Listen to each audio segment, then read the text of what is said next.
vais lire à partir du verset 5.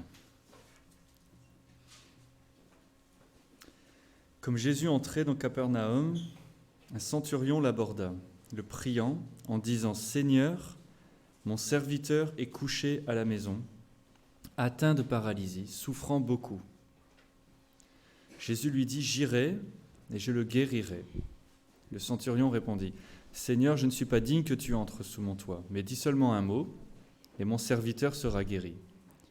Car moi, qui suis soumis à des supérieurs, j'ai des soldats sous mes ordres. Et je dis à l'un, va, et il va, et à l'autre, viens, et il vient. Je dis à mon serviteur, fais cela, et il le fait. » Après avoir entendu cela, Jésus fut dans l'étonnement, et il dit à ceux qui le suivaient, « Je vous le dis en vérité, même en Israël, je n'ai pas trouvé une aussi grande foi. Or, je vous déclare que plusieurs viendront de l'Orient et de l'Occident et seront à la table avec Abraham, Isaac et Jacob, dans le royaume des cieux.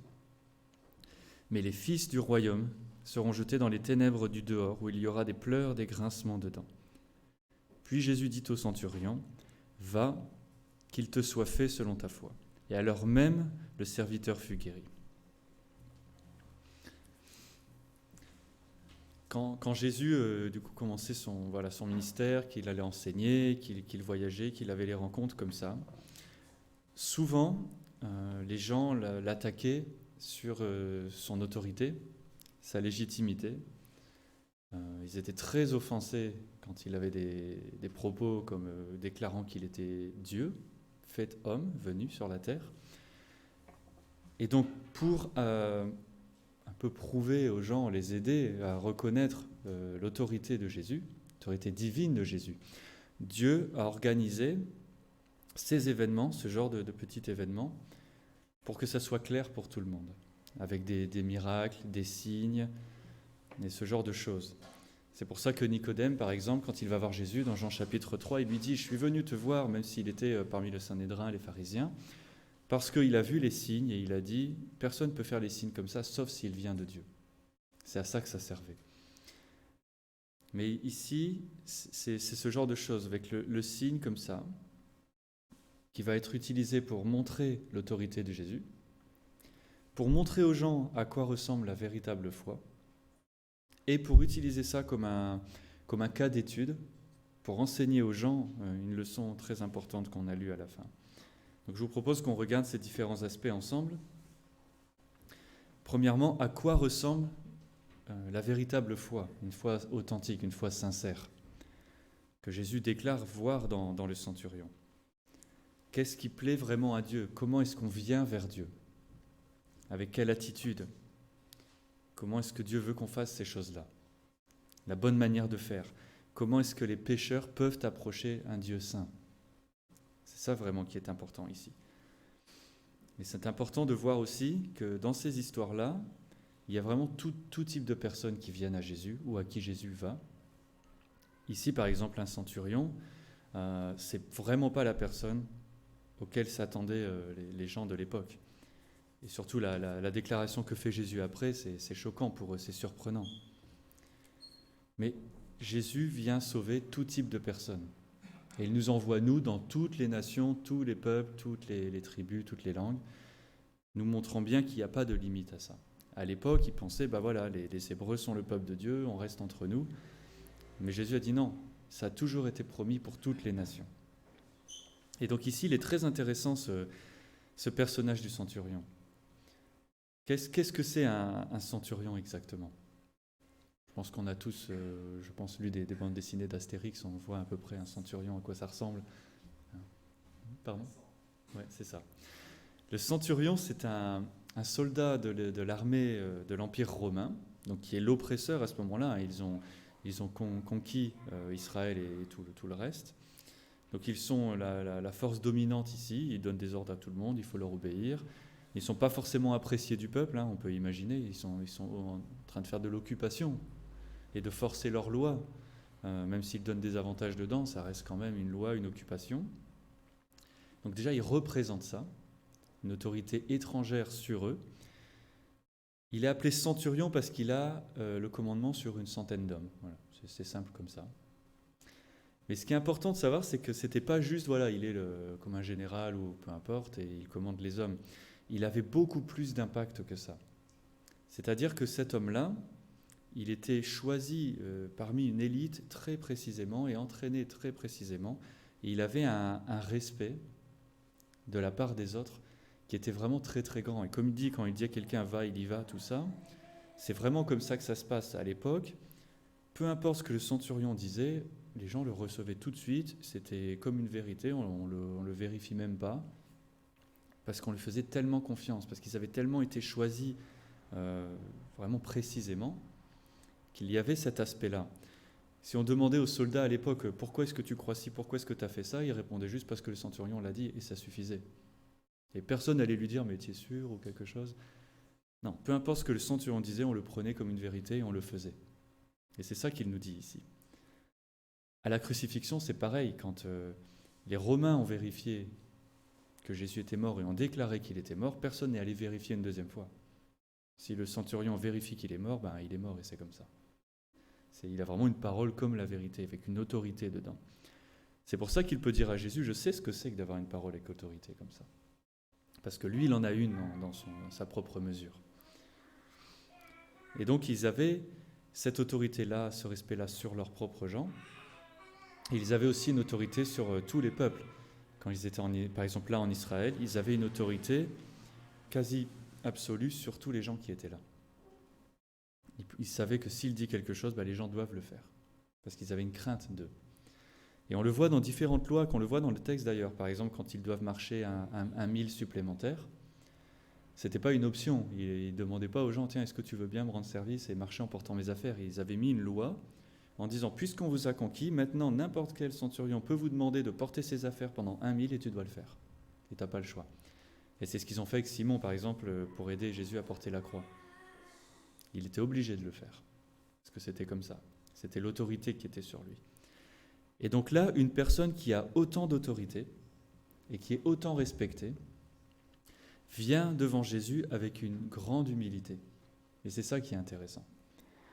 Il est le centurion et il vient voir une personne qui en apparence est le fils du charpentier et un rabbin itinérant, qui n'a même pas une place pour poser sa tête, et il est humble devant lui.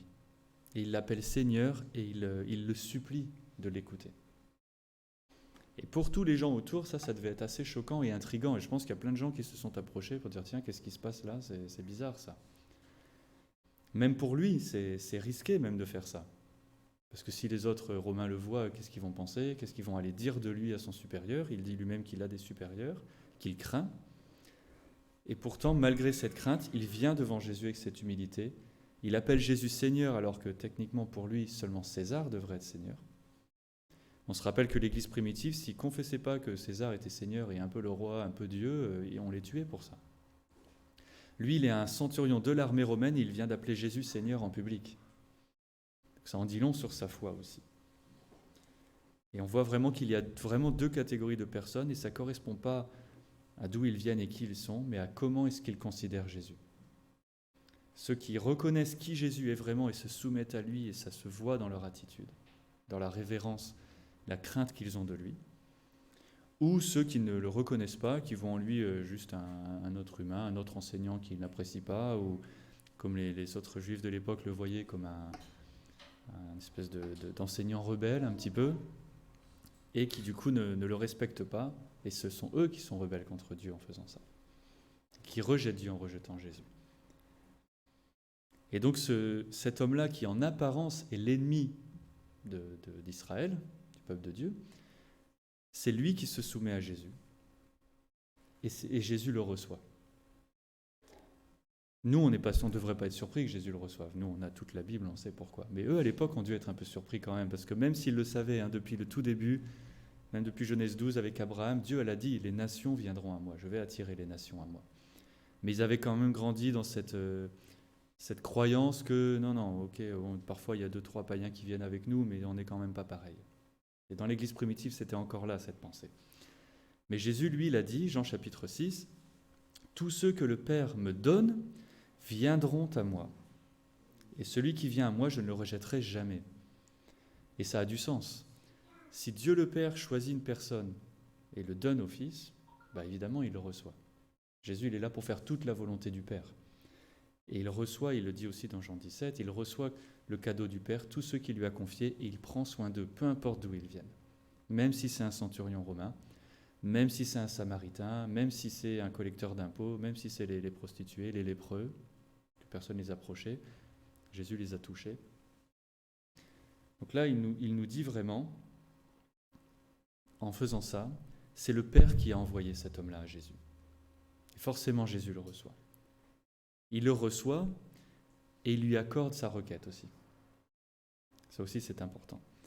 Mais ce qui est bien de voir, c'est la manière dont il approche Jésus. Et ça nous en dit beaucoup sur nous. De quelle manière est-ce qu'on approche Dieu chaque jour? Quelle attitude on a comme ça? Lui, c'est un homme, encore une fois, avec beaucoup d'autorité, beaucoup de pouvoir. Il n'est pas, je pense, beaucoup habitué à faire des courbettes devant tout le monde, à part quelques-uns de ses supérieurs et César, peut-être Pilate, parce qu'il est dans la région, je ne sais pas. Et là, il vient devant Jésus, et au verset 5, il nous le dit, qu'il le prie en disant « Seigneur, mon serviteur est couché ». Il plaide avec lui, il le supplie de l'écouter et d'entendre ce qu'il a à lui dire. Il n'est pas venu en donnant un ordre à Jésus. D'autres ont fait ça, d'ailleurs dans les Hébreux. Ils ont fait à Jésus « Tiens, fais-nous un signe maintenant, fais ceci, fais cela ». Et Jésus leur a même dit « Non, je ne vais pas le faire ». Mais là, il vient, et un homme qui est habitué à donner des ordres dit à Jésus « Je te supplie de m'écouter, je te supplie presque de me tolérer dans ta présence pour que je puisse te demander quelque chose ». C'est très différent. Et c'est vraiment beaucoup d'humilité qu'on voit ici. On doit approcher Dieu par Jésus avec beaucoup d'humilité. Parce qu'on reconnaît qui il est. Et on reconnaît aussi qui nous sommes. C'est ça qui est important. Il ne faut jamais oublier que même si on est sauvé par la grâce de Dieu, on reste des pécheurs. Et que lui, il est toujours Dieu saint. Et qu'il y a toujours ce fossé immense entre les deux. Que Jésus nous permet de traverser. Mais que ça ne nous donne pas le droit de venir avec notre tête haute devant Dieu en pensant qu'on est incroyable et qu'on est bien. Non, il faut garder cette humilité. Et que si on peut venir dans sa présence, c'est uniquement par sa grâce et il n'y a rien d'autre. S'il n'y avait pas sa grâce, on ne pourrait jamais être dans la présence de Dieu. Et cet homme-là le reconnaît ici. Il ne commande pas à Jésus de faire un signe, il ne lui donne aucun ordre, il demande à Jésus s'il désire accomplir sa requête. Il demande à Jésus s'il veut bien prendre soin de son serviteur, s'il veut bien même l'écouter. Juste avant, dans le passage juste avant, c'est la même chose. Il y avait une personne malade qui est venue voir Jésus et il lui a dit « Si tu le veux, est-ce que tu peux me guérir? Si tu le désires, tu me guéris. » Encore une fois, ils s'en remettent à la volonté de Dieu. Est-ce que c'est ta volonté, Seigneur, de faire ça? Et on se soumet à sa volonté, qu'il dise oui ou qu'il dise non.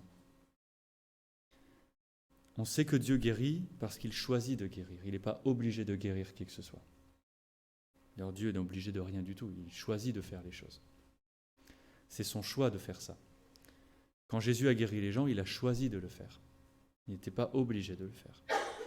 Et d'ailleurs, c'est intéressant de voir qu'il guérit des gens comme là qui ont la foi. Et il leur dit « Ta foi t'a guéri, tu peux y aller ». Ou comme la dame qui vient le voir dans la foule. Il guérit aussi des gens qui n'avaient pas du tout de foi, comme les 9 lépreux qui sont repartis, et puis voilà, ils ne croyaient toujours pas plus que ça, mais il les a guéris quand même. Et parfois aussi, Dieu ne guérit pas même ceux qui ont la foi. Et on doit comprendre par la foi qu'il a une meilleure idée, qu'il a un meilleur plan, qu'il fait toujours concourir toutes les choses pour notre bien. Et on lui fait confiance. Quand Paul lui dit il y a cette épine horrible qui m'accable, c'est ignoble, j'ai jamais vécu un truc comme ça, alors que franchement, il en a vécu des choses. Et que Dieu lui dit, c'est mieux pour toi, fais-moi confiance, c'est mieux pour toi que tu conserves ça. Et ma grâce te suffit. Et je suis souverain là-dessus aussi. Et Paul le reçoit. Et Paul dit, ok, alors on va faire comme ça. Et à chaque fois que je lis ce passage, je me dis, mais je prie d'avoir une foi comme ça, comme Paul. Que quand on prie à Dieu et de lui dire « c'est horrible ma situation, est-ce que tu peux la changer ?» Et que Dieu dit « non, j'ai voulu comme ça, j'ai une raison, je suis désolé, mais je suis avec toi là-dedans », qu'on puisse le recevoir aussi. Comme ça, et se soumettre à sa volonté. de croire qu'il a un but dans toute chose et que c'est lui qui sait mieux. Quand Dieu dit non à une prière, c'est pas parce qu'il n'est pas gentil, c'est parce qu'il sait mieux que nous. Et nous, on doit se dire, c'est que moi je ne sais pas tout, Dieu, lui, il sait tout. Et donc je me soumets à ça. Jésus lui-même, il est Dieu, il est Seigneur, il est roi, quand il était sur la terre, qu'est-ce qu'il a prié ? Que ta volonté soit faite. Quand il était dans le jardin avant la croix, où il avait toute l'angoisse de la croix à venir, qu'il savait qu'il allait être pour la première fois séparé du Père à cause de nous, qu'il allait porter notre péché et recevoir la colère de Dieu. Il a prié, non pas ma volonté, mais la tienne soit faite. Même dans un moment comme ça, que nous on ne l'aura jamais ce moment-là. Il a prié ça quand même. Et il s'est soumis à la volonté de Dieu à cause de la joie qui était devant lui, dans la confiance dans Dieu le Père. Et il nous appelle à faire la même chose. Il nous a donné cet exemple-là. Et comme on voit dans ce monsieur ici aussi, il vient vers Jésus, il lui dit, voilà, est-ce que tu désires faire ça ? Et je me soumets à ta décision. On voit le cœur qui est humble, qui est pauvre en esprit, comme dit Jésus au début des Béatitudes. Comment est-ce qu'on entre dans le royaume ? Comment est-ce qu'on entre dans la présence de Dieu ? En étant pauvre en esprit, c'est-à-dire en reconnaissant, j'ai rien pour négocier, j'ai aucun droit de réclamer quoi que ce soit. Mais grâce à Jésus, je peux venir et quand même lui faire part de mes requêtes et me soumettre à ce qu'il me dit. Donc on vient en s'agenouillant devant Dieu, se prosternant devant lui, parce qu'il est 3 fois saint, il est complètement saint, et moi je ne le suis pas du tout. Je suis déclaré saint, je suis en train d'être sanctifié, c'est un long travail, il y a beaucoup de boulot, mais il me donne déjà accès à lui, c'est déjà une grande grâce. Je n'ai aucun droit de venir réclamer des choses et exiger des choses de Dieu. On ne commande pas des choses à Dieu. Et d'ailleurs, on le voit, par exemple, Ésaïe, quand il est dans le chapitre 6, il n'est pas dans le chapitre 6, mais quand il est dans le temple, dans le chapitre 6, et qu'il est dans la présence de Dieu, et là, il se rend compte, pourtant il était un croyant déjà, mais là, il se rend compte, Dieu est vraiment saint comme ça lui montre vraiment son péché, il dit, voilà, là, ça y est, je suis fini, je suis ruiné, je vais mourir tout de suite. Il tombe sur son visage. Et dans sa grâce, Dieu le relève, le purifie et l'utilise pour sa mission. Mais il ne fait pas le malin quand il rencontre Dieu. Dans le livre de l'Apocalypse, c'est pareil, au tout début, quand Jean est face à Jésus, il ne fait pas le malin non plus. Il se rend compte vraiment, là, est-ce que c'est vraiment la grâce ? Est-ce que vraiment c'est un Dieu saint ? Est-ce que vraiment c'est le péché ? Et donc ils sont humbles devant Dieu. Dieu nous rend humbles devant lui, parce que c'est comme ça qu'on doit être. Donc le centurion, il n'est pas en train de présumer, puisque je suis l'autorité, il doit faire ce que je lui dis, mais il demande humblement à Jésus. Et il s'en remet à sa réponse. Il sait que Jésus ne va pas forcément dire oui, mais il se remet à sa réponse de toute façon. Donc ça, c'est la première chose qui est importante. La deuxième chose, comme on a dit, c'est qu'il reconnaît que Jésus est Seigneur. Il l'appelle comme ça publiquement, comme Abraham avait fait un sacrifice public devant son peuple, devant sa maison. Il confesse sa foi publiquement, sans crainte, ce qui veut dire qu'il le reconnaît vraiment en tant que tel, qu'il reconnaît qu'il est au-dessus de toute autorité. Il sait que c'est dangereux pour lui de faire ça, mais il le fait quand même, parce qu'il confesse sa foi publiquement en faisant ça. Il se dit, peu importe les conséquences que ça va me coûter, Jésus est au-delà des autorités qui peuvent me menacer. Jésus a dit d'ailleurs, il a dit, si vous devez craindre quelque chose, craignez Dieu, qui peut jeter votre âme dans le feu après. Craignez pas les gens qui sont sur la terre, il faut craindre la personne qu'on doit vraiment craindre, et ça c'est Dieu. Et il dit à Jésus, puisqu'il est Seigneur, puisqu'il reconnaît cette autorité, il lui dit, si tu dis seulement un mot ou une parole, ça suffira. Et là on voit l'étendue de sa foi. Il ne doute absolument pas de la puissance de Jésus. Il a vraiment compris que Jésus est Dieu à ce moment-là. Parce qu'il y a d'autres personnes qui pensaient, Jésus, tu dois venir pour faire quelque chose. Mais si Jésus est Dieu, il n'a pas besoin d'aller quelque part. Il peut rester là où il est, et il l'a prouvé plusieurs fois, et agir quand même. Et ce monsieur-là, il a compris ça. Il dit à Dieu, si tu parles simplement, à Jésus, si tu parles simplement, cette chose-là peut arriver. Il a compris qu'il est vraiment Dieu, parce que qui parle et des choses arrivent. C'est Dieu qui fait ça. Qui a parlé quand il n'y avait absolument rien et d'un seul coup il y avait toutes les choses qui existent aujourd'hui? C'est Dieu qui a fait ça. Et donc là il vient d'attribuer à Jésus ce pouvoir que seulement Dieu a. Il vient de confesser par là, Jésus qui est devant moi, qui ressemble à un rabbin comme les autres, il est Dieu. Parce que s'il parle, les choses vont se passer. Et il n'y a que lui qui peut faire ça. Nous, on n'a pas ce pouvoir-là. Et il y a des gens qui disent ça, mais ce n'est pas vrai. Que si on parle quelque chose, l'univers va se réarranger et faire ce qu'on veut. Mais ça, ce n'est pas dans la Bible. La Bible nous dit le seul qui parle et les choses se passent, c'est Dieu. Et nous, on demande à Dieu, si c'est ta volonté, est-ce que tu veux faire ça? Et c'est exactement ce qu'il a fait ici. Et donc il confesse que Jésus est Seigneur, mais il le vit vraiment dans la pratique, et publiquement. Et c'est là qu'on voit vraiment la soumission du chrétien au Seigneur Jésus, qui lui obéit quand il commande. Comme quand il lui dit « j'ai l'habitude que si je donne des ordres, les gens le font », il est en train de dire « donc si toi qui es Dieu, que je viens de t'appeler Seigneur, si tu me dis quelque chose, je le fais aussi. Et si tu ordonnes une chose, elle sera faite. » Il reconnaît ça. Il appelle Jésus donc le Seigneur. Jésus est notre Seigneur, ce qui veut dire que nous sommes ses serviteurs ou ses esclaves, littéralement, dans le texte. Jésus est notre Maître, nous sommes ses disciples. Nous sommes soumis à lui. C'est très important de voir ce concept. Il y a des gens qui ont créé un concept de chrétien charnel, où tu peux être un chrétien et obéissant, et un chrétien pas obéissant, et c'est pas grave, les deux sont des chrétiens. Et ça, c'est devenu très populaire pendant le XXe siècle, et c'est pas bon, parce que dans la Bible, c'est jamais là. La Bible nous dit qu'il n'y a que deux catégories de personnes. Ceux qui sont soumis à Christ par la foi, qui lui obéissent, qui montrent par là qu'ils ont vraiment reçu la foi qui sauve, et ceux qui portent de très mauvais fruits, qui ne sont pas du tout obéissants, qui prétendent être ses disciples, mais qui ne sont pas obéissants, qui ne sont pas transformés. Et ça, c'est pas bon. Il n'y a pas de troisième catégorie.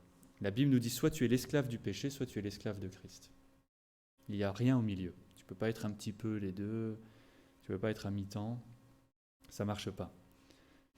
Et d'ailleurs, l'évangile, c'est ça. L'évangile, c'est de dire aux gens, tu es l'esclave du péché, ta situation est vraiment pas bonne si Dieu revient maintenant juger les gens, parce qu'il va juger tout le monde. Et tu peux être sauvé de ça, sauvé de ton péché, devenir l'esclave de Christ, l'enfant de Dieu, et être soumis à lui et trouver la bénédiction là-dedans. Jésus a dit à tout le monde, repentez-vous et croyez. Croyez dans le sens soumettez-vous à Dieu. Vous avez une opportunité de vous détourner de votre péché et maintenant d'être soumis à Dieu. Il n'a jamais dit, restez comme vous êtes, tout va bien, juste je te donne un ticket et ce sera bien pour toi plus tard. C'est pas comme ça. Et ce centurion, il est comme ça. Lui, il prouve qu'il est vraiment la vraie chose, le vrai disciple. Parce que même si c'est très dangereux pour lui, il obéit à Christ publiquement. Il n'a pas honte de ça. C'est pour ça que Jésus dit il a plus de foi là, parce que quand Jésus sera arrêté, tous ses disciples vont partir sauf un. Mais le centurion, lui, il est en public, c'est très dangereux pour lui, et c'est pas grave, il le fait quand même. Il est vraiment soumis à Jésus. Et il se soumet à ce que Jésus va lui dire. Dans l'Épître de Jean, il nous dit, ça c'est l'amour de Dieu, que nous gardons ses commandements qui ne sont pas un fardeau pour nous. C'est comme ça qu'on le reconnaît. Jacques dit, si on a la foi, on doit le voir dans les œuvres qui vont avec, et la première démonstration de la foi, c'est l'obéissance. Et là, on le voit ici. La deuxième chose, et c'est là où Dieu organise vraiment bien les choses, pour que ça puisse enseigner beaucoup de choses aux gens, à eux et à nous, c'est que beaucoup de gens sont venus voir Jésus pour leur demander des choses pour eux. Comme le lépreux juste avant, il a dit à Jésus, est-ce que tu peux guérir ma maladie de peau qui est horrible? Et Jésus l'a fait. La dame qui a voulu qu'il le guérisse de son saignement, enfin tout ça. Mais ce monsieur-là, il est venu pour quelqu'un d'autre. Déjà, pas pour lui. Il a pris ce grand risque-là, même pas pour lui. Lui, il a besoin de rien, ou en tout cas, il ne le mentionne pas. Et en plus de ça, il n'est pas venu pour son meilleur ami, ou son chef, ou sa femme, ou son enfant. Il y en a un autre qui vient pour son enfant. Lui, il est venu pour son serviteur, pour son esclave. Pour remettre dans le contexte de l'époque, et quand on lit Aristote décrit la société de l'époque, et il dit il n'y avait aucune relation affectueuse de quoi que ce soit entre un maître et son esclave à l'époque, pas plus qu'un maître, un fermier et son animal. C'était juste, voilà, il est là, il me sert, je le nourris parce que comme ça, il continue de me servir. Si les malades, il meurt, j'en achète un autre, et puis c'est tout. C'est dur à entendre, mais c'était comme ça. Et donc, là, le fait qu'il vienne en disant « mon esclave est malade, et je prends ce gros risque parce que je crois que tu peux le guérir », il démontre vraiment qu'il a vraiment reçu la foi de Dieu, parce qu'il aime son prochain. D'une manière sacrificielle, le véritable amour qui vient de Dieu, parce qu'encore une fois, il prend un très très gros risque. Pour qui ? Pour son esclave. Si les autres Romains le voient faire ça, ils vont dire « mais il fait n'importe quoi, lui. Qu'est-ce qu'il lui prend ?» Parce que là, il n'est vraiment pas du tout en train de faire son devoir de centurion, mais il est en train de faire son devoir de chrétien. Il aime son esclave comme si c'était sa propre famille. Et s'il croit que Jésus est Dieu et qu'il peut le guérir, il prend le risque et il va faire ça. Et ça, c'est vraiment la preuve de sa foi ici. Parce que si Jésus dit « oh, vraiment, j'ai jamais vu une très grande foi », les gens auraient pu douter, mais pas après avoir vu ça. Parce que ça, c'est vraiment une grosse démonstration de sa foi. La foi qui porte du fruit. On ne peut pas voir la foi des gens. Personne ne peut voir la foi des gens. C'est pour ça que Jacques dit « tu prétends avoir la foi, ok, tu prétends avoir la foi, je veux bien te croire. Mais je ne peux pas voir ta foi. Par contre, je peux voir le fruit de ta foi. » Souvent, on compare ça avec un arbre. On ne peut pas voir les racines d'un arbre. On ne sait pas si elles sont grandes ou petites. Mais on peut voir le fruit qu'il porte. Ça, on peut. Et donc, on sait de quel arbre il s'agit et s'il est vraiment costaud ou pas. Donc on doit regarder le fruit. Et Jésus, ici, nous permet, ou Dieu organise les événements pour nous permettre de voir le fruit de la foi de cet homme-là. Et il est assez grand, c'est un beau fruit, et on glorifie Dieu par ça. Comment est-ce que Dieu peut tellement changer le cœur, même d'un centurion romain à un oppresseur, pour qu'il porte du fruit comme ça, et qu'il aime son esclave comme ça. Et donc on voit cette foi qui est le don de Dieu, qui est manifestée là-dedans. On voit l'amour que Dieu a pour nous, un petit peu, à travers l'amour que ce monsieur-là a pour son esclave. Que Christ a démontré son amour pour nous quand on était toujours des pécheurs, il est mort pour nous. Et dans une moindre mesure, on voit ici l'amour que Dieu donne à la personne qui l'a sauvé. Il aime d'une manière comme ça, même son esclave. Et donc là, il a professé une foi et il l'a confirmée avec cette œuvre-là. Et Dieu utilise ça pour enseigner beaucoup de choses. Il nous enseigne vraiment comment la foi est démontrée, dans la manière dont il vient à Christ et les choses qu'il lui demande, comment il lui demande et comment il reçoit sa réponse. On voit vraiment la bonne motivation, le cœur qui est vraiment transformé. Et si on discerne bien, on sait que c'est l'Esprit de Dieu qui a fait tout ça. C'est l'Esprit de Dieu qui l'a changé. C'est l'Esprit de Dieu qui l'a inspiré à faire ça, qui lui a donné cet amour pour son esclave, qui l'a mené jusqu'à Christ pour ça. Et donc, encore une fois, évidemment que Jésus le reçoit et lui répond. Parce que c'est Dieu qui a organisé tout ça. C'est Dieu qui fait tout ça. Mais pour aller un petit peu plus loin, on regarde sa réponse encore. Quand Jésus lui répond favorablement, qu'est-ce que ça crée chez lui, chez le centurion ? Ça crée encore plus d'humilité. Parce qu'il confesse qu'il n'est vraiment pas digne d'être là. Qu'il n'est même pas digne que Jésus s'adresse à lui. Il dit « Je ne suis pas digne que tu viennes chez moi ». Il reconnaît qu'il est un pécheur, qui est la première étape pour aller vers Dieu. Et il reconnaît la grâce de Dieu qui est en train d'être faite pour lui. Qu'il est écouté, que Jésus prête attention même à lui. Encore une fois, on se rappelle Ésaïe dans son temple. Et donc il dit « Je suis digne de rien du tout, je ne suis même pas digne que tu viennes chez moi. Si simplement tu dis quelque chose, ça suffit. Tu peux le faire d'ici, tu n'as pas besoin de venir. » Et il sait ce que c'est de donner des ordres et d'être obéi, encore une fois. Il reconnaît qu'il n'est pas digne de ça, qu'il n'est pas digne d'être dans la présence de Dieu. Nous aussi, on doit reconnaître ça quand on vient devant Dieu, que par sa grâce, on est là, mais qu'on n'en est pas digne par nous-mêmes. Si c'est que nous, sans la grâce de Dieu, on a juste notre péché, c'est pas bon. Qu'on n'est pas digne d'être réconcilié à Dieu, et pourtant on l'est, parce que Jésus a fait à la croix. Et qu'on est réconcilié avec un Dieu saint. Et qu'il n'y a plus de colère pour nous, plus de condamnation, et qu'on ne pourra jamais être séparé de lui. Et c'est par la grâce, ça. Et là, il reconnaît la grâce de Dieu. Et on doit reconnaître sa grâce tout le temps. Sur un autre aspect plus tangible aussi, ça montre aussi son amour pour Christ. Parce que d'un point de vue terrestre, là, quand ça se passe, Jésus est dans un corps humain, Jésus est un juif, un rabbin. S'il va dans la maison d'un gentil, d'un païen, ça le rend impur pour la louange. Et ça montre le soin qu'il a, le centurion, parce qu'il a pris soin d'être conscient de ça, de se dire, cet homme-là que j'aime, que j'appelle Seigneur, si j'accepte qu'il vienne chez moi, c'est très gentil, mais je vais le rendre impur. Il ne pourra plus aller dans le temple, il ne pourra plus aller louer, il y a plein de choses qu'il ne pourra plus faire. Et il ne veut pas ça. Et donc son amour pour Christ est représenté aussi là-dedans en disant, je ne veux rien faire qui pourrait te souiller. Il ne veut pas que Jésus soit rejeté ou empêché après dans son office en tant qu'hébreu, que juif, que rabbin. C'est pour ça, on le voit d'ailleurs dans les pharisiens, ils n'entrent pas dans la maison de Pilate, parce que sinon ils ne pourront plus retourner dans le temple juste après, ils vont devoir passer une bonne semaine à se purifier. On voit même dans les livres des Actes, quand Pierre est envoyé par Dieu pour aller chez Cornélius, et au début il hésite. Pas parce qu'il n'est pas gentil, mais parce qu'il sait que s'il y va, en tant que juif, ça va le souiller, cérémoniellement. Mais Dieu lui dit non, c'est plus comme ça, je veux que tu ailles vers lui, je veux que tu ailles manger avec lui et que tu lui donnes l'évangile. Mais là, on n'en est pas encore là, et le centurion, il sait ça. Et donc ça montre aussi son amour pour Christ dans sa réaction, en plus de son humilité. Et donc il est dans l'humilité devant Christ, il reconnaît par la foi, sans vaciller, que Jésus n'a pas besoin de venir. Et il reconnaît sa puissance là-dedans, qu'il est vraiment Dieu. Et là, vraiment, sa foi, elle est complètement démontrée. Personne ne peut douter qu'il a vraiment la foi. Et c'est là où Jésus va faire cette grosse déclaration de dire, maintenant que vous avez vu tout ça, que Dieu a organisé un peu comme un théâtre, pour que vous voyez ce que c'est vraiment la vraie foi, qui en plus c'est très humiliant parce que ça vient d'un païen, quoi. Jésus va dire, nulle part dans Israël j'ai vu la foi comme ça. Et nous, peut-être qu'on le lit vite fait, en se disant, ok.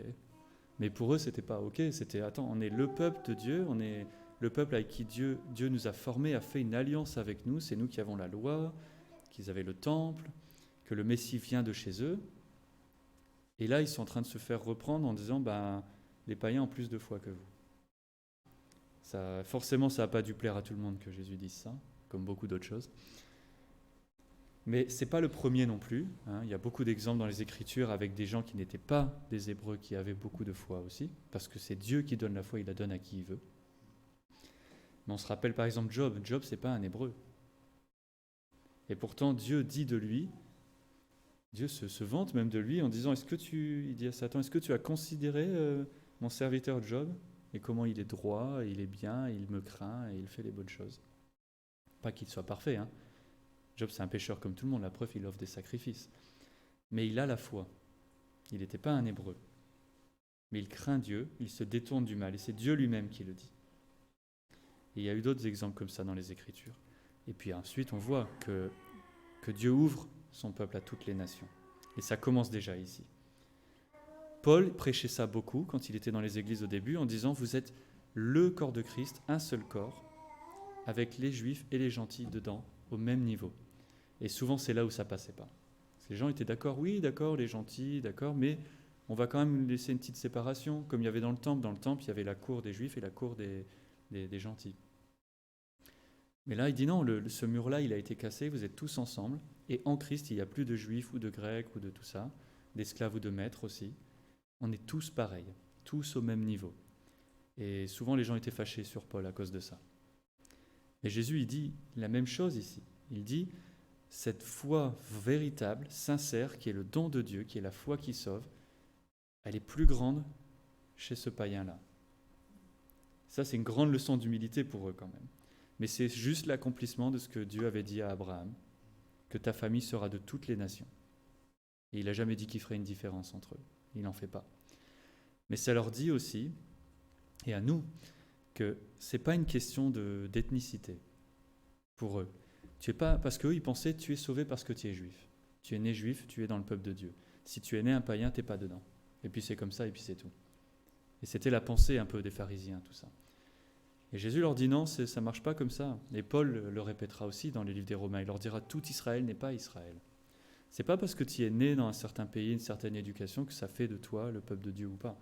Ce qui fait de toi un enfant de Dieu, c'est si tu es sauvé par la grâce, que tu es régénéré, que tu as reçu un cœur nouveau, que l'Esprit de Dieu vit en toi. Et ça ne dépend pas de où tu es né, de comment tu as grandi.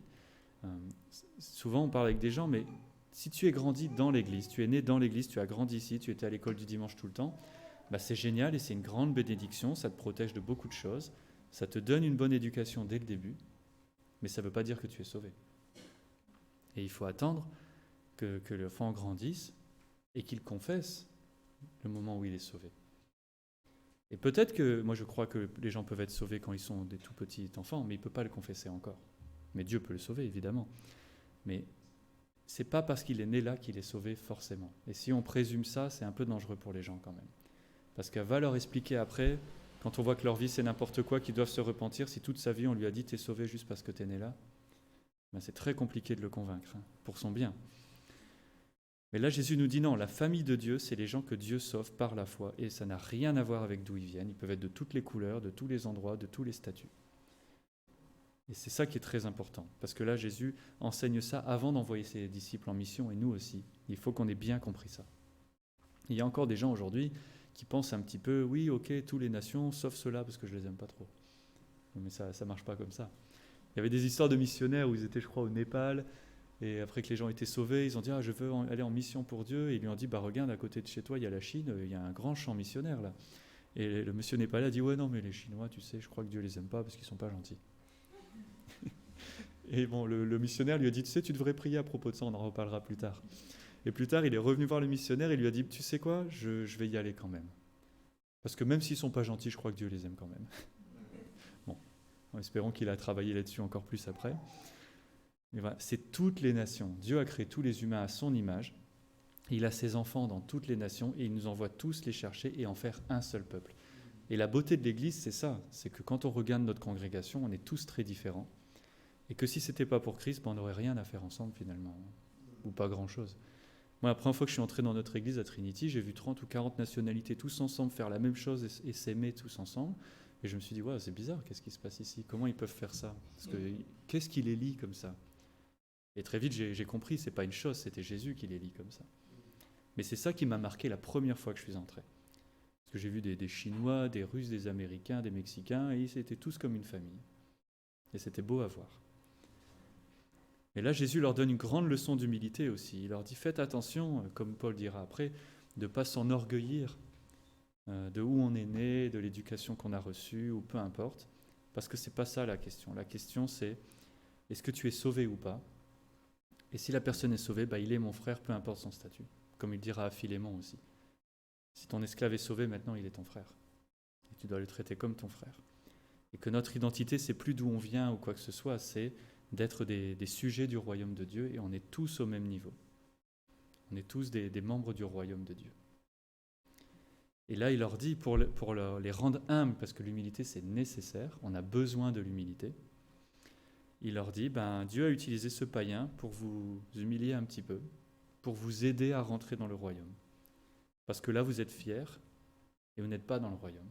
C'est ce qu'il leur dit ici.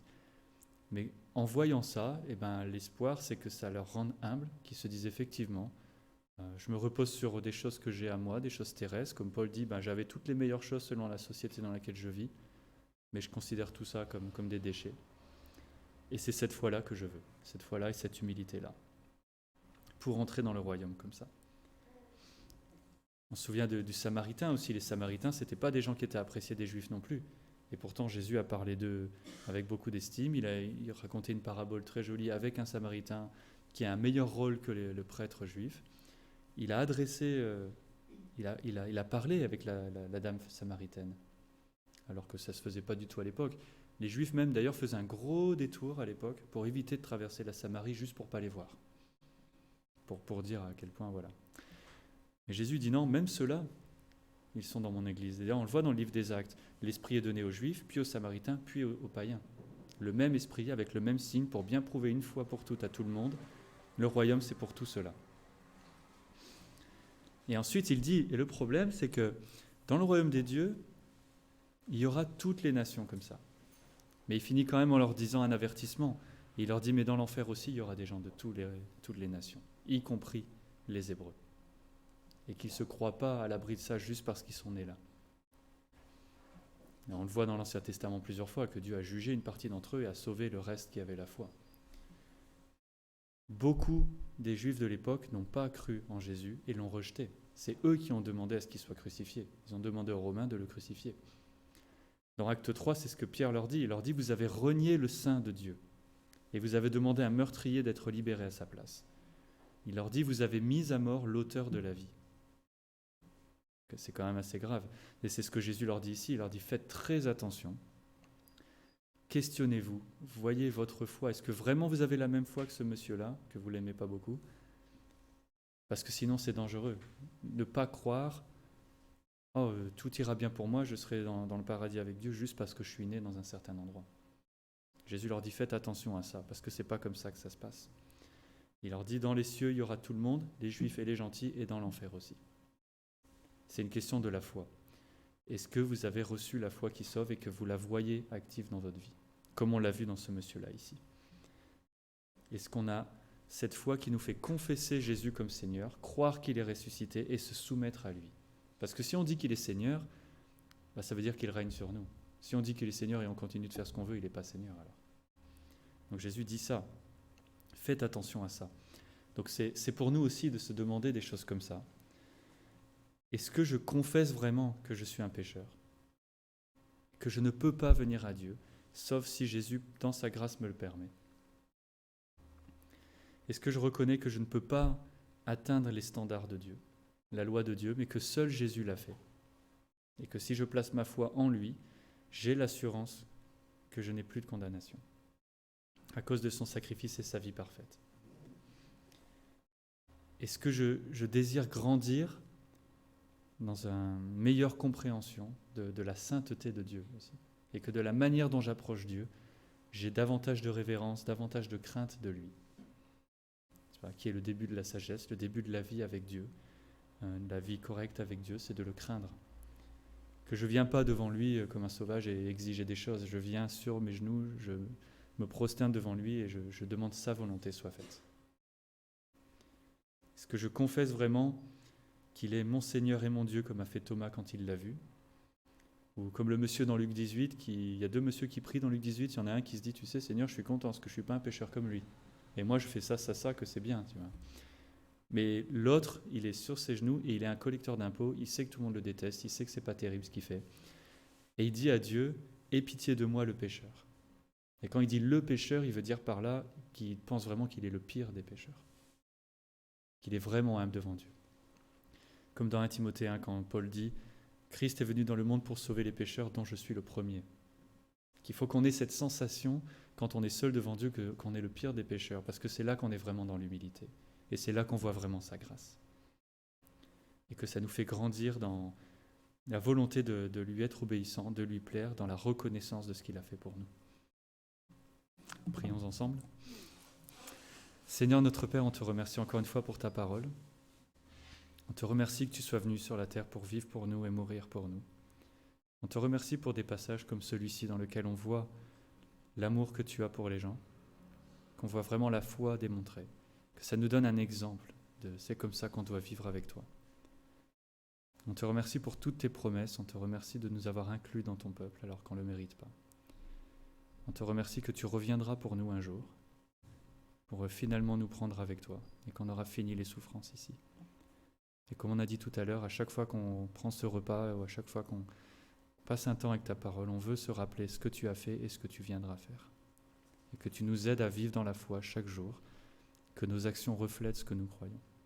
Et on te prie au nom de Jésus. Amen.